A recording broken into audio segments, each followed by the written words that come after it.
And there are so many families here in Metro Detroit with close relatives in Ukraine. You can imagine the worry and fear surging throughout the Ukrainian community.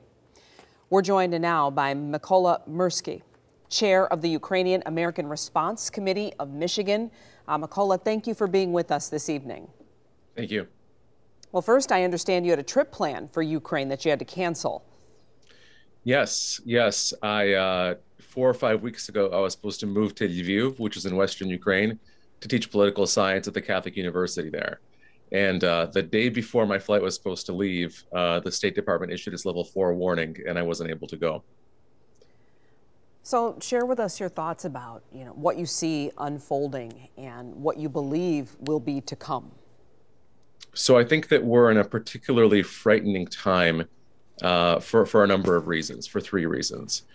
First, because I personally am scared for my friends and family. I have students that I'm teaching online that are in neighborhoods of Kyiv that are currently right now being fought over. Second, we're scared for Ukrainian statehood. Ukrainians spent hundreds of years fighting for their independence, and our history books and our folk songs are filled with legends of Ukraine's freedom fighters. And I had hoped that those legends and that analysis was something that was relegated to the past. And it's very sad that everything that our ancestors fought for hundreds and hundreds of years is potentially being erased right in front of our eyes. And third, it's particularly frightening to me personally as a political scientist that the world's largest nuclear power is being led by somebody who could make this grievous of a mistake.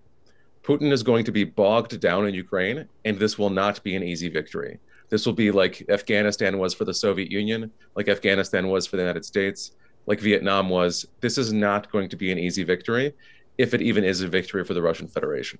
So I think that, peace-loving people everywhere should be very concerned about the fact that the world's largest nuclear power is being led by somebody who's this bad at doing cost-benefit analysis.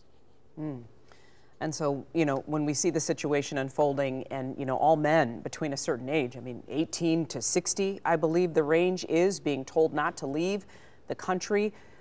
When you say it's not going to be easy, do you think it's going to get down to civilians as well? Absolutely. So Ukraine has a rich tradition of when people try to conquer it, everybody gets together and fights. Everybody. So there's a photo going around of an 80-year-old man who wanted to enlist in the military today, and he showed up at the conscription point with a leather suitcase. He was wearing a nice suit with a nice hat, and he brought an extra pair of pants, and 2 extra shirts, and sandwiches for the guys. The lines to be conscripted, the lines to volunteer and enlist in the military are around the block, all over Ukraine.